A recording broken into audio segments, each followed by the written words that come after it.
Friends, welcome to மல்லி promo. இன்றைக்கி நம்ம மல்லி சீரியலில் என்ன விறுவிறுப்பான விஷயம் அப்படின்னு பார்த்தீங்கன்னா, இப்போ நம்ம விஜய்க்கு சுடரை பற்றின எல்லா உண்மையுமே தெரிய வருது நம்ம அரவிந்தால்.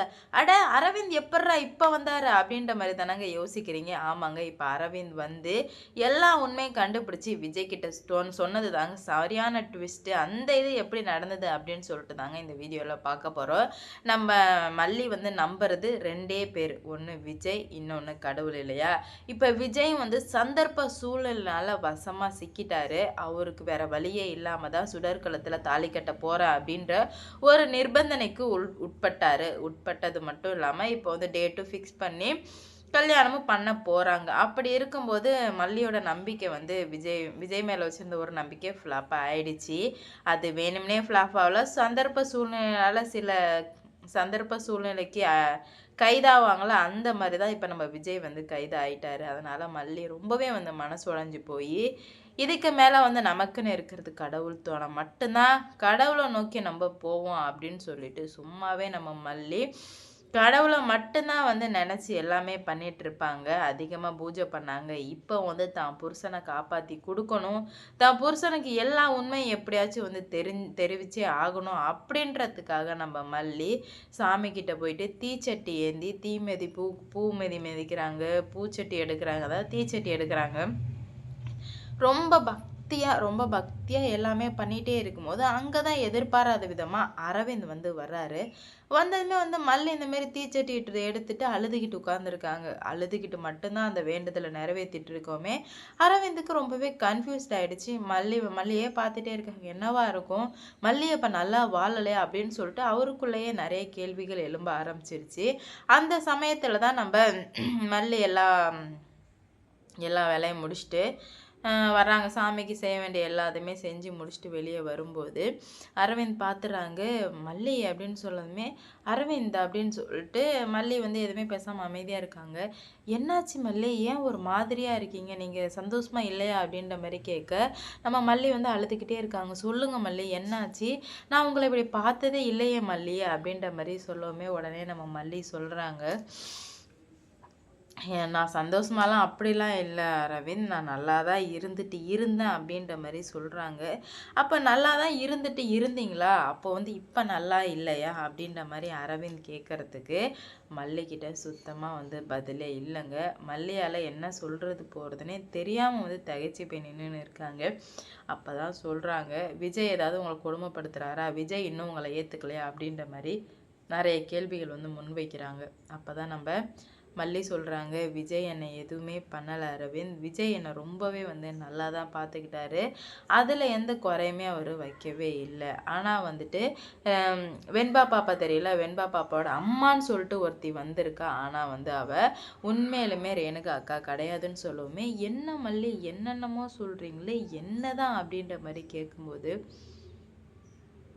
அப்போ தான் நம்ம விஜய் வந்து மல்லி வந்து சொல்கிறாங்க, ஆமாம், அதே தோற்றம் வச்சுக்கிட்டு முழுக்க ஏமாற்றிட்டு இருக்காங்க, நான் எதுவோ பண்ணேன்னு சொல்லிட்டு எல்லாத்தையும் சொல்கிறாங்க. இப்போ கடைசியில் கல்யாணத்தில் வந்து நிற்கிது.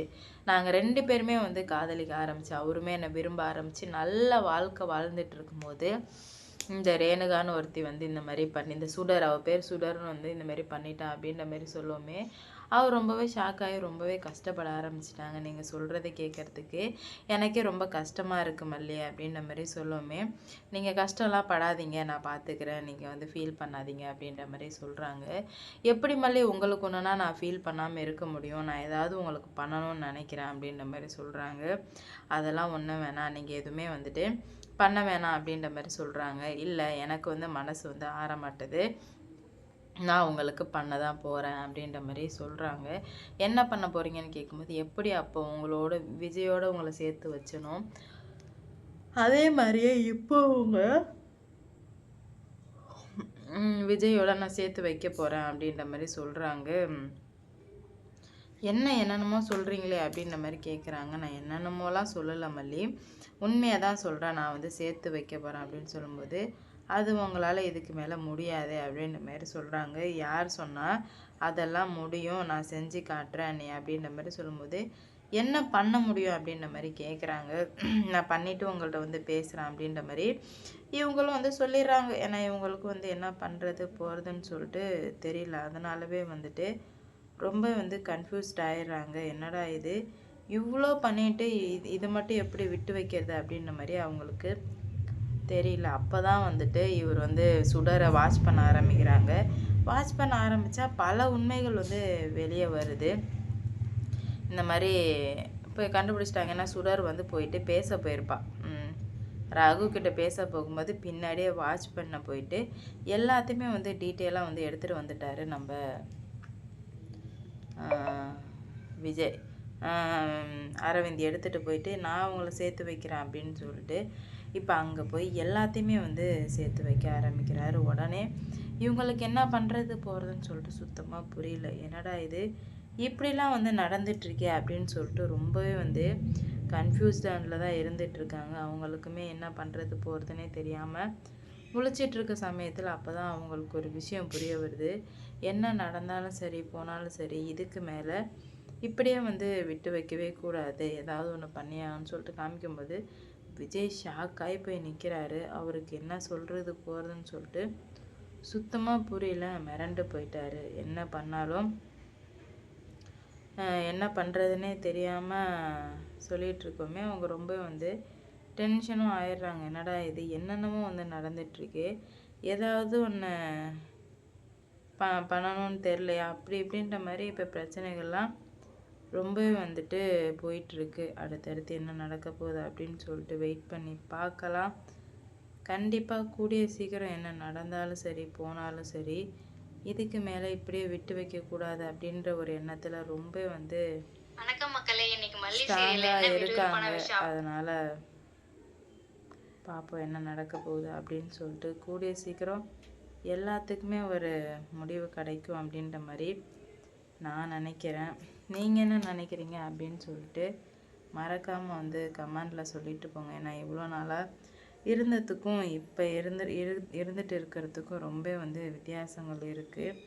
அதனால் என்ன நடக்க போகுது எந்த மாதிரிலாம் வந்து பிரச்சனை வரப்போகுது அப்படின்னு சொல்லிட்டு பார்க்கலாங்க.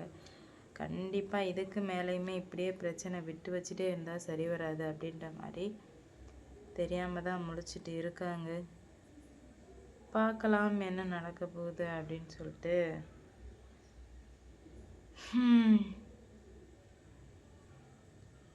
எனக்கு ஒன்றுமே புரியாத மாதிரி தான் வந்து நடந்துட்டு இருக்குது. அதனால் வெயிட் பண்ணி பார்ப்போம். நம்ம மல்லி எடுத்த முடிவுக்கு எல்லாமே வந்து கரெக்டுன்னு நீங்கள் நினச்சிங்கன்னா மறக்காமல் வந்து கமெண்டில் சொல்லிட்டு போங்க. ஏன்னா மல்லி என்ன ஆனாலும் போனாலும் பார்த்துக்கலான்னு முடிவில் இருக்காங்க.